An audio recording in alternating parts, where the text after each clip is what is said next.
Welcome to another installment of Trace Your Future with Refiloe. Now today we are talking to aspiring moguls in the media industry, and they are actually doing amazing things, and I know I look up to them myself. Welcome to Trace Your Future, Weza, as well as Bonnie. Hi. Thank you very much. It's such an honor to be in your presence, and I'm saying this really from my heart personally, because one looks at your journeys and I see big names that are coming from my country that look like me, and well, I don't sound like you, but you get where I'm going with this. Very relatable, and what we aim to do with this podcast is give living, breathing examples to our African young people.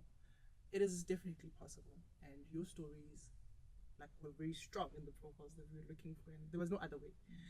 Whether you've got you voiceover extraordinaire, because you are doing it all in the front end, and Bonnie, you are making sure that as a publicist you actually represent the talent in the best way possible. And now you've got Nunosh, which is your new baby. Congratulations, by the way. Thank you so much. We are watching in awe, and we can only hope for good things for your journeys. And sitting here, I want to take it back.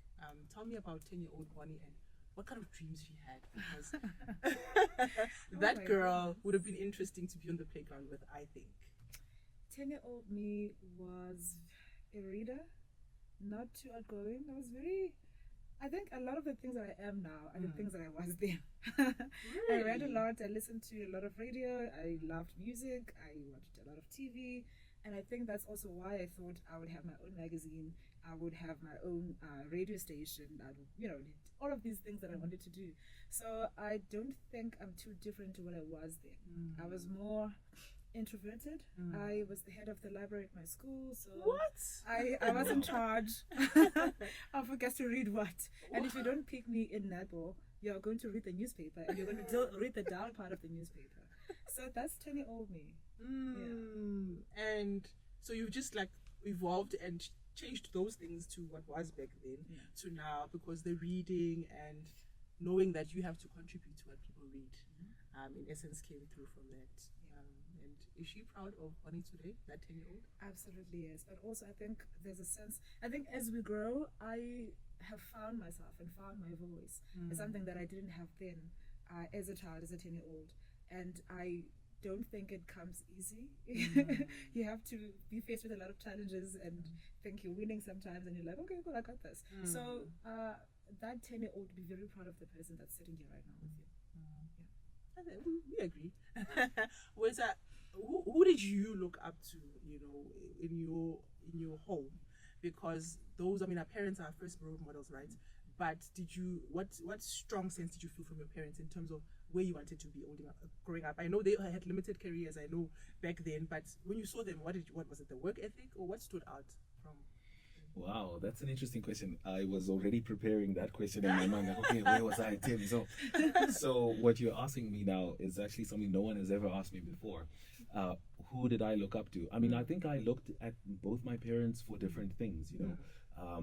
There's if I look at my father, hardworking, puts his family ahead of his own interest most of the times. He was quite the physical guy, bodybuilder type, so he has a lot of manly traits. Courage is one of them, those type of things. I always felt that he's not scared of anything. I'd watch Bruce Lee and I think, my dad will take you on, so if I look at my dad, there were traits like that. And then my mother, it was a different set of traits. She was very first of all, very calculated in what she does, how she does things. She was very wise, had a very good emotional intelligence about her, and I kind of gleaned from that quite a lot as well. She had many aspirations that she couldn't, of course, get to, just like you said. But she was also very, I think, versatile, even though it was, on a smaller scale, as in she would show me certain skills, but at home. But I got to learn how to moonwalk thanks to my mom. Nice. So not that she was like the big dancer, but it's small little things like that. So I've never had to answer that question, as you said. So I'm thinking about it as I'm talking. But Yeah, I think I could say I looked at them for different things. Yeah. I love that because often people answer it with one parent, right? So I love that balance, and I mean, it speaks to a lot of us that had the two parents in the house, but some of us didn't have that option. But more than that, the reason why I ask is because are you aware of the responsibility you carry to be a role model to younger Wezas or people in your space that are saying, please teach me this a craft that you're mastering. I want to sound like you. Yeah. Now that is something that it's always been on the top of my mind. I mean, it started off even just with being the firstborn at home, feeling like there's these three others that look at you. But then as you grow older, you start to realize that no, it's actually an entire community that's maybe looking at you. And in fact, if your light goes even higher, then it starts to become a generation, like a country that says a certain age group could say, hey, I want to be more like this person. So in fact, it's why I started recording myself when I do voiceovers as an example and posting that, because I wanted to give Sipo or who's in the township another option as to what else they can do, because sometimes fees have not fallen, so you can't get into university the way you wanted, but what else can I do with what I have? And that's why I started that. And eventually, of course, more and more people started DMing, hey, can you teach me, So then I started the academy, So now I mentor over 400 people. And this is some of them face-to-face, some of them online, virtually, and so on. But it's just opening yourself up so that you can be accessible to more people, so that you can help them as well. Yeah. That's the energy I get, that you do take the mentoring seriously, going through, obviously, it's a limited window, but going on the social medias and seeing what you've been able to achieve by this skill that you have, it makes me question then about like the background that you spoke of, and just understanding how much is on your shoulders when people are looking at you, because you're just doing it. Maybe you've got your 200 followers, and 1 minute there's like a whole host of people that are saying me too, me too, me too. And do you get to ready yourself for that kind of response?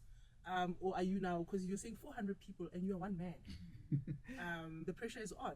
Yeah, the pressure is always on, and I get inspired when I look at people who are doing it in a different way, but also doing it. Just this morning I was looking at a video of Vusite Megwayo, and he talked about his VT100. It's also he mentors, but he doesn't do everything all on his own. So he has a team of people who do certain parts and things like that. And I learned from that you can see how you, even though you are the magnet, the reason people came here, but you don't have to do it alone. In fact, to do it right, you might have to actually build a team so that you can actually really empower more people in a higher quality way.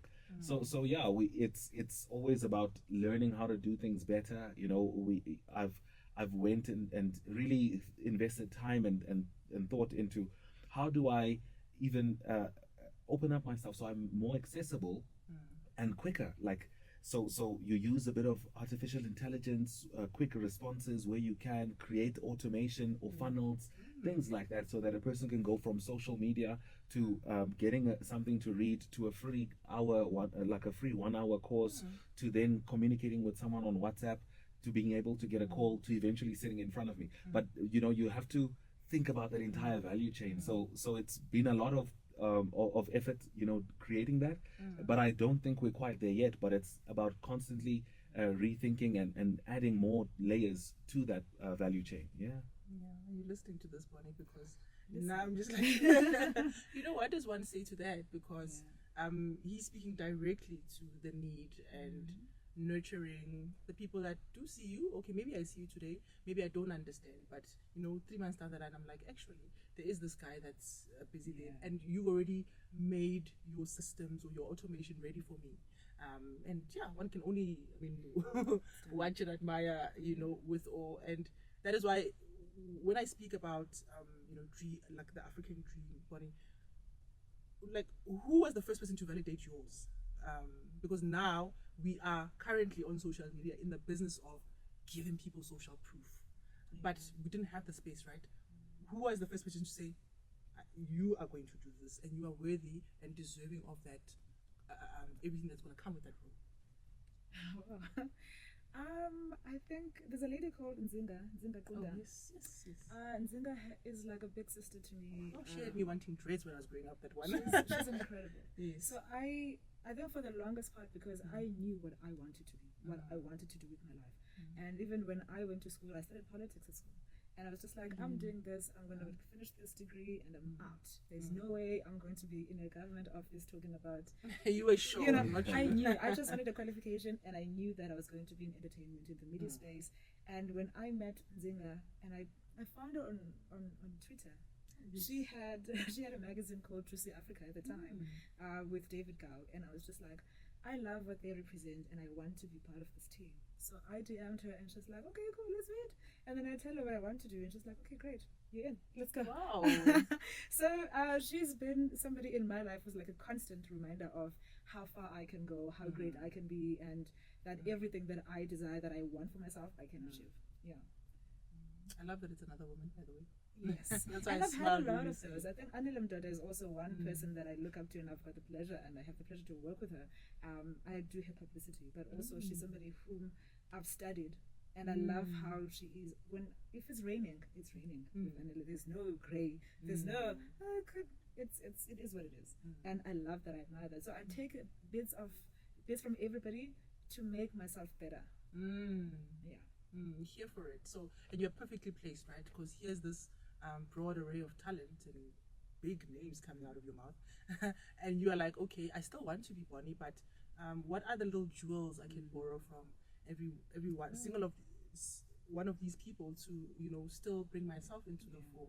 And did you at any time have a problem finding your place in this wide array, because you're both in media, which is on different spectrums, but it is a huge space to find yourself in, one that's tumultuous. I mean, I don't have to speak to that, but we have a huge audience of young people, very impressionable, right? And they mimic everything that's happening there. So how do you still stay original and true to your own authenticity, your own voice? Because we admire them, right? So there's a part of us that, as a young person, we want to be like this person, but I think it's so important for us, especially younger women, to know who we are and what we want for ourselves and where we want to go. And I think coming from where I come from, I just knew that I have to be bigger, I have to be better, I have to be something for myself, for my mother, for her mother, for the people that I know, the people that are in my community, and the people who never had these opportunities. And it doesn't have to make sense to everybody. And so I've always been that person who's very clear about what it is that I want. So it's not easy to sway me into things that I don't want to do, because I just know. And so for me, when I got to do publicity, I think my first publicity job was with Black Office Company, Holistic Music. That was my first PR job, and I had no experience, none whatsoever. I used to write beautiful articles at Trucy Africa, and at some point somebody was like, why don't you work with him? Because he loved the stories that I wrote. And I was like, okay, cool, let's do it. And we also come from the same area in Tata, so it was, a big one. So, but from then on, I just knew this is what I wanted to do with my life, and only then to build and make myself better as a practitioner. So I've never had problems where I don't really know where I stand and easily influenced. I am able to stand my ground. And thank God for therapy, because also that's another way of having to ground me, bring me back to myself, to say, okay, cool. Is that really who you are? Are you proud of the person that you're becoming? So I do a lot of checking in with myself to see, am I on the right path? Am I doing okay? I don't always have it easy, but I always know that that's the end goal, and I'm going to get there. And for me to get there, there are certain things I don't want to do. There are certain things that I will not do. And I've had to be very picky also about who I get to work with, because I don't just want to be. I've had very famous people come to me and say, oh, can you do my publicity? And I say no, because it doesn't align with who I am and what I'm trying to build. Because we have a team there's about 8 of us, and it's mostly women. There are 2 guys. And I am somebody who's able to say, we are not going to write that story. We're not going to pitch that story to any media, because it doesn't make sense to us. And we are not going to work with that person because of A, B, C, and D. That's about them, right? So I think having to stand firm in myself and what I want to do has been a blessing, because then I'm able to, you know, to weed out all the bad things and still remain the person that I want to be. I like that, because there's a part where you are clear. You've always been. That's what I'm hearing you say about who you are, and then it's about now where you find yourself and having to influence, because I'm sure some of them are good stories, but you are now at that where you are taking in what they are saying and you are filtering it and saying, I'm not going to put my signature on that. And I think it takes a special understanding of self, which, you know, when you are talking to young people, sometimes you find that not everybody arrives at this early on. And, you know, we get lost. I mean, a few times before you settle into something. I know your career wasn't always in you know, you've got an engineering background. So, and now you've ended up here. But what about that has supplemented? You find that, had it not been for engineering, I know I wouldn't be getting this right. Yeah, so I think first I gotta just justify how one gets themselves in that particular direction. You know, so there is knowing what you want, but then there's also knowing what you don't want. What I mean is, you come from a background of poverty. You've seen your uncles and so on amount to basically almost nothing. You're so scared that you're gonna become like them. They would say to you, I had so many opportunities, and then Mara, I just couldn't get in at that university. Then my life just went this way after that.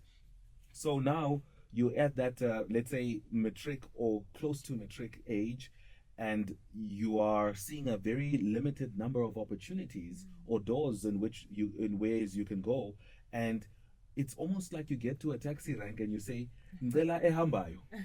And they're like, Mara, when we are like, I just don't want to, I just don't want to end up here. I want to go. And many of our African youth find themselves in that situation where they say, I just want to go. As long as it's not here, I'm happy with wherever. So but it will be better than my current set of circumstances. So in my case, it was something like that. You know, you see that these guys who are the most promising in class all talk about engineering. Their parents are engineers and those type of things. And I'm thinking, hey, let me just do what they do. I'll get what they have. So if they say they're going to study this and apply there and get that type of bursary, let me do, because Bonangati, they've got it figured out. I'm sure the worst that could happen is that I'm a rich guy in that direction. So then you end up, you know, you go with them, and then there comes a time where you are far. You are at University of Pretoria. You are Sasol bursar. It looks like everything's set for you. You're far, but you're far from you. That's so important. And I think that's also what they teach you in brand building. They always say that what it is, it's easy for you to say, I am A, B, C, and D, but the important thing is to know what you're not, because then it helps you shape up what you say you are. So I truly believe that, and I love that so much. So, but it's not all doom and gloom, because chemical engineering taught me a way of thinking. It taught me critical skills, especially when it comes to thinking, calculating, reasoning, and so on. Things that I could use in other areas of life. In fact, that's not, we go to university not to go get a certificate to say, hey, now I can do plumbing. You go there so that you can learn a way of thinking and how you see the world can be shaped differently. So that is what chemical engineering did for me. So I don't regret that I walked that journey, because I learned a lot of other skills that I maybe wouldn't have learned somewhere else. But then you eventually then go in the direction that you are passionate about. And in fact, that's usually the direction of least resistance. You are naturally just good at that stuff. People don't even have to, squeeze it out of you. It just flows. Like when she said she had no experience and was in a certain space, but everyone was just loving the stories that she was writing. That means that it's her path of least resistance. It's really the stuff she came on to this earth with, and all of us have that. And it's such a gift when you find it, especially if you find it at a young age. Yeah, at a younger age. You see, that's the thing, because there's a slippery slope. Because for many years you are lost. I know personally, I mean, there's no industry that I haven't worked in, 9 to 5. And I always thought perhaps it's this company, that I'd move industries. Perhaps it's this industry. But the monkey on my back was always saying, like, they won't understand you here, until I had to honor that calling, because you often think like something else is wrong. Like I know people that would think it's spiritual or whatever. But it's listening to your inner voice that says there is somewhere where you belong, so you must lean in the path where things are flowing organically. And this brings me to this about the industry itself, because shiny lights, bright lights. I mean, we are sitting here, glitz and glam, and it has a dark side. It has a dark side, and I want us to talk about this because often the picture is what's pulling people in. But I would hope that young people have an honest and just clear and very transparent view. Do you have any stories to share that that made you feel like this is not the best time right now to be in this industry, or this is something I really don't like about where I'm working in terms of being in media and being revered and celebrated? One would go as far as saying that, because you are rubbing shoulders with these people, even though you are not necessarily looking at yourself as one of them. I think for me, it's so important to know the difference between your job and who you are as a person. And I've had to make that distinction very clear for myself. When I step out of the house and I'm going to an event, I'm there to work. I'm going to meet with you and them, do what I need to do. But I need to remove myself from that at some point. So I think because also I'm not in front of the camera, I'm not an artist as like Weza. I'm not like Weza. Yeah. But I'm the person that makes things happen behind the scenes, and I love that because it's safer for me. So publicity, if you're going to do what I do, it has to be lifestyle. It has to be something that you breathe, and you just know that you can get a call from Weza at 9 p.m. At 2 a.m. he's in a club, he's a bit dizzy and he needs rescuing. You can't be like, I'm sleeping, I'm not working. You have to be available at all times. You have to be alert. You have to be aware of things that are happening around you. You have to be curious enough to know. And people don't really understand. They think that it's about rubbing shoulders with celebrities. It's a lot of work. It's a thankless job, a very thankless job. You have to do it if you're passionate about it. If you really are into it, then do it by all means. But don't do it because you seek fame. And I think that's been the biggest thing for me, that I don't want to be known. I love what I do, and I want what I do to be the tool, to be the vessel, because also it's about impact and about purpose-driven work. I want people that go to Nunush and read the stories and be like, I read Weza's story, it was so inspiring, and I read it there. But I also got to see Weza on TV, and because Bonnie put him there, right? That's my job. I don't have to be the person who's like, oh yeah, I'm doing this. That's not who I am. So, guess what? Even you are behind the scenes, but we found you. You see how good you are. Absolutely did. But I think essentially for me, I think it's so important to be able to ground yourself and know the difference between, or rather not even the difference, but like know why you're doing what you're doing. If you know why you're doing it, when the going gets tough, you'll still be able to go. You won't be discouraged because it's not going your way. And the thing is that it doesn't always go your way. So people that want to get into this industry, they just need to know there's a lot of hours that they need to put in, and not everyone is your friend. Celebrity people are not your friends. Go there, do your job, be great at your job. And that's another thing, the industry is so small. You could be working here, we could be working together on another set.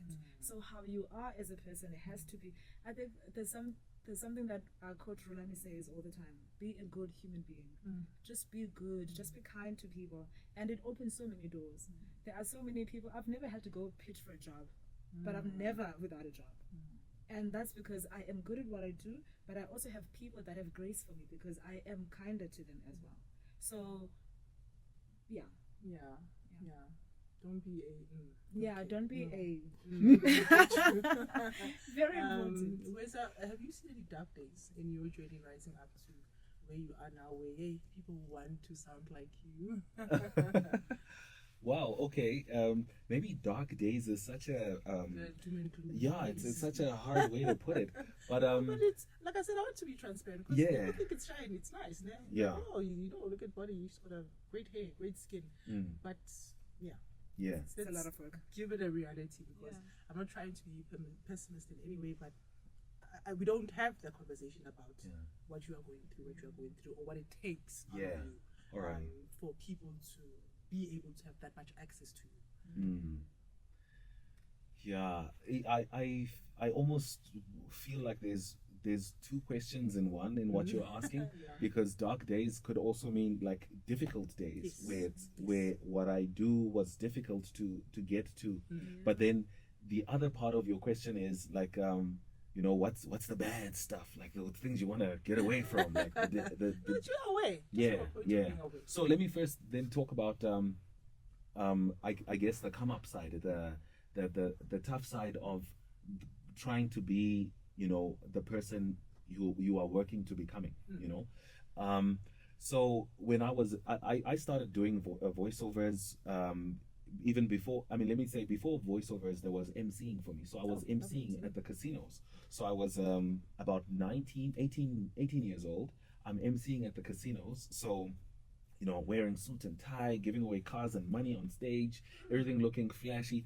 But I didn't necessarily have that money. It was the casino's money. In fact, I felt, I mean, I'm studying chemical engineering. I'm doing this thing that is so different from chemical engineering at the time. But I have this feeling, that inner voice that says, this thing is going to work out. It's going to be a big thing. Just hold on. But this place that I'm working at is about 45 kilometers away from where I stay. So I don't have a car. I'm using taxis to go there, but then I finish at 11 o'clock, 10 o'clock at night. And how do I get back home? I tried to get a colleague that lives close by. He asked me to pay 200 rand. I was like, 200 rand? I'm only earning 400, And at the time, honestly, I wasn't earning a lot of money. And then I thought, okay, it's either I drop this thing right now or I find another way. And something inside me said, just find another way. Just don't drop it yet. So here's what I used to do. I would, after emceeing, I'd go back to the office, act like I'm studying. Well, I would be studying, but I'm waiting for everyone else in the office. It would be like a shared office with maybe 8 people, waiting for all of them to go home. So 1 o'clock, 2 o'clock a.m. now, when they go home, then I would sleep either like face on table or under the table, just to kind of wake up at 5 a.m. or 4 in the morning to get the first taxi that takes me back home, to get there, to change, to have breakfast, to be at class, chemical engineering, at 7:30 or 8 o'clock, acting like I had the same 24 hours. So it was really tough in the beginning, and I mean, eventually people kind of catch you sleeping in the office, then they're like, and it was not always easy. Sometimes it's embarrassing and things like that. When you get into a taxi on a Sunday morning at 5 a.m. and a lady that was playing at the casino the whole night's like, how can't you lot of taxi? Can't you and those are the tough moments where you don't yet look like where you're going, where your current set of circumstances don't quite represent your talent or your destiny. But that's the time you have to kind of hold on and keep going. And I think so many youngsters nowadays just want the glam immediately. It's like instant gratification. So for me, the first couple of years where this quote was true for me: the man who does more than what he gets paid for will one day get paid for more than what he does. And at that time, I was putting in way more for way less. And these days, sometimes I feel like, shucks, I'm not even doing much, but I'm getting a lot. And honestly, what's happening is I'm not being paid only for the service of today, but I'm also being paid for all those dark days. Yes. Inspiring to me. That is inspiring to me personally. I love that you touched on something that's actually at the heart, or that inspired this episode: money, right? In my heart of hearts, I believe you guys are going to be moguls, if you're not in your own rights already. But the finance side of it, are you making the money that you feel like matches what the output the work that you're currently doing? And what responsibility do you have? Because yes, I don't want to even talk about black taxes and that, but just for self, in this economy, looking after self and having an outlook about your life and your future life with the money that you have today. Money? I think it's baby steps. I think it takes a lot of learning, because I think if you are like me, I studied politics. I used to say I'm Jacob Zuma with the numbers. And also starting a business straight after, because I went to a few other agencies, and then when you're just like, I'm going to do my own thing. You have the creative ability to make it work. You've got the drive, you've got the talent, you just know how to make it work. But you're not as educated as how to manage your finances, or rather, even to ask for what you're worth. And especially for us younger women, it's always a thing of they could be paying a Steven who's white and male a lot more for the same job that I'm doing. But if I quote what Steven is charging, they're going to be like, oh no, then we'll just go to Steven's company. So it's not even a matter of merit. So if I'm going to charge you, because now that's something I've had to learn to do, to say we are here and that's just what it is. If you are not meeting here, then let's not do it at all. So it has taken me a lot of time, a lot of years to get to a place where I'm like, okay, cool, I'm comfortable, I'm good. I'm making better decisions, I'm making better choices, my team is looked after, even because the magazine is also funded by the PR company. So if I don't make my money at Azania, there's no Nunush, right? So I've always had to be like, okay, cool, so how are we doing? And I can tell you now, it's not easy, it's not smooth sailing, because 1 month you're going to have like so many clients, and everyone wants this, you're doing this festival, you're doing this, it's great. And then there are quiet months, you still have to stay afloat. Are you saying you're getting better with time, maybe? I am. I absolutely am. And also becoming more assertive now in asking for what I'm worth. Something that I was very scared of before, to say, oh no, what if I say this and then they say they won't give me the job, or whatever. There's just always those limitations that we set on ourselves. And I think I've had to grow and learn to put my foot down and say, it's either this or nothing. So you are happy with your fee that you're charging? There's something that Kanye West said in the song, that there's something about how he does not negotiate his worth. If he says to you, it's R2, give me the R2 because you came to me knowing that I can deliver for this R2. So if we're not talking on the R2, let's not talk. And that's where I'm at. Because also our job, like I said, is very thankless. There's a lot that's required of you. There's a lot that you have to give. You're looking after the media, you're looking after the talent, you're looking after the different stakeholders. By the time you get home, you're depleted. And this is a daily thing where if you don't look after yourself, you're going to burn out, and then there's no business, there's no one, right? So I've had to say, how am I looking after myself in this thing, in running this business? How am I looking after myself in these relationships? Because some clients are not worth it, guys. Some jobs are just not worth it, because I don't want to have, and I've also had to decide I'm spending 2+ hours at the gym every morning for me, because I won't have that time again. I am not going to take calls between 7 and 9. That's just my thing, because I'm training to get better. A fit mind is going to deliver what you need. And then I'm able then to be sane and give you the quality that you require as a business. I think I'm gonna steal that's 2 hours just for me, because those late nights are plenty, because you start with one, next thing you know, to sustain the business that you are in, now you've normalized something that's not normal. Lack of sleep is not normal. It's not normal. And also because what are you then getting? Because there's just so much stress and so much that people are just wanting this and wanting this. How are you pouring back into yourself? You have to pour back into yourself. Yes. You have to. What self-care are you into, sir? You see, you always throw me off, because now I was planning in my mind, okay, she's going to ask me about money, the same questions. Okay, what are you going to say? I'm going to say this, I'm going to say this. Then you're like, what's self-care? All right, self-care. No, you can tell me about your money. Actually, I want to hear about that money first. Yeah, okay, want to hear about the money first. Okay, so I think one thing that I did quite right from the onset is I let go of certain stereotypical labels. For instance, there's this thing that younger people say, no, it's a lot of money for a student. Like, you see that for a student part. Yeah, it's a limiting belief. It's kind of, yes. Now you're thinking, okay, since I'm a student, I only deserve this. And, or since I am young, I only deserve this. So I quickly let go of that, and I didn't want a lot of money for a student. I wanted a lot of money. That's all. Period. You know what I mean? Yes. So when I'm talking to a corporate, I'm not, even when I was, much younger and I was in varsity, though I don't have a company yet but I gave you the idea, you love the idea, you want to do this thing, you want me to facilitate this for you. How much is this worth just in your world? Pay me that. Like, because this is happening in your world, isn't it? So don't look at who's who's it coming from? Just Yeah. look at the value of this and let's pay each other according to that. But what is important there is for me to know how valuable this particular thing is. So I think I invested a little more time in understanding the industry, understanding what the rates should look like. And I think a lot of people don't do that homework at all. Some people are years into a particular thing, whether it's voiceovers or PR or anything, and they don't quite know how to really charge in the space, and they kind of just using they gauging how to charge based on who they're charging, the facial expression when they say the number. Yeah. Maybe okay, let's dig it down. What's your budget? Yes, they're so scared of people running away. Yes.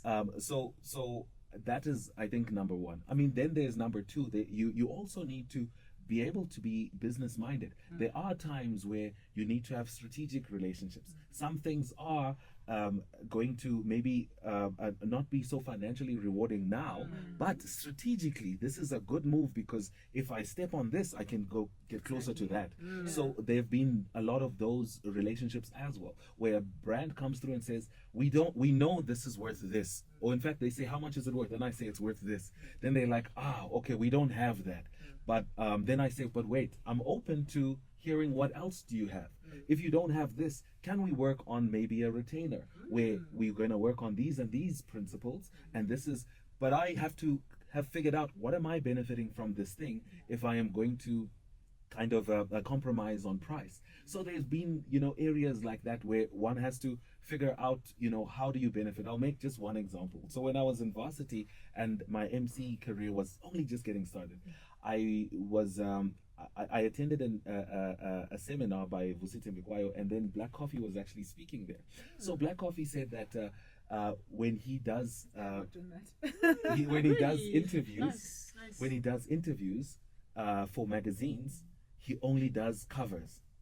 And he was like, and guess what the reaction is? People are like, what? No, but this is a car magazine. We normally have cars on the cover. Or he'll says, if it's not a cover, you please don't call me.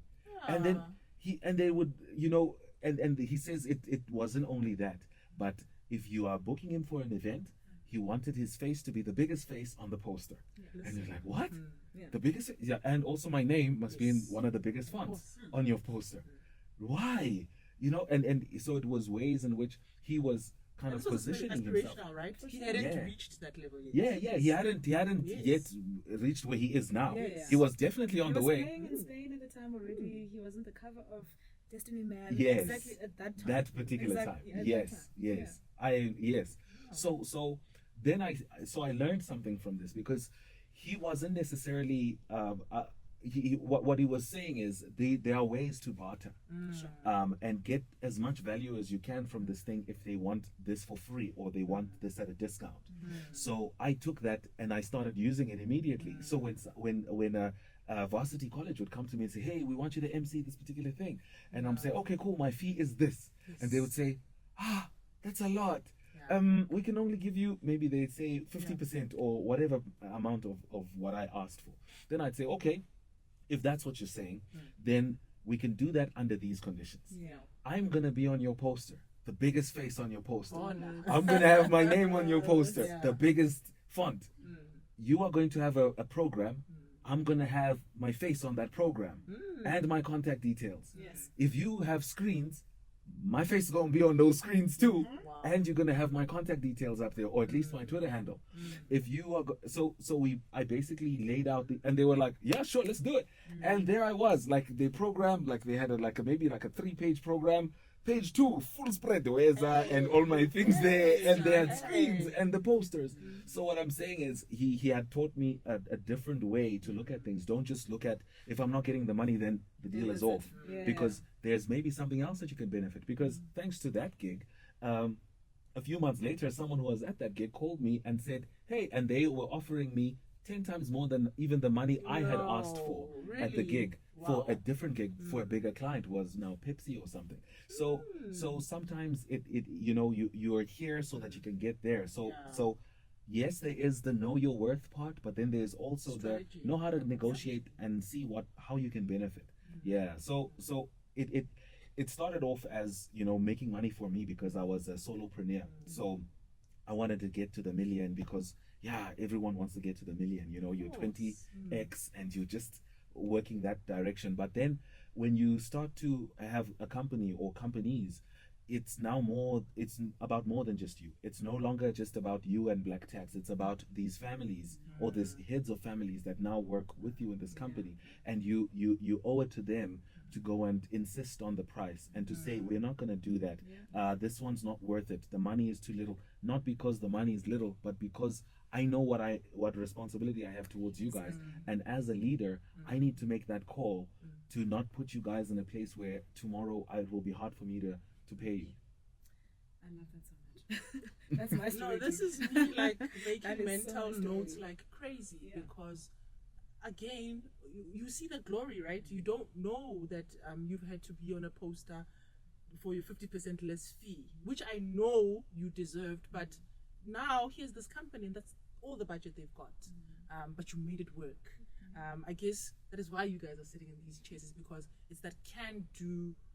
I will find a way to get ahead or to keep propelling my dreams, which are worth everything that I've got, to the next level.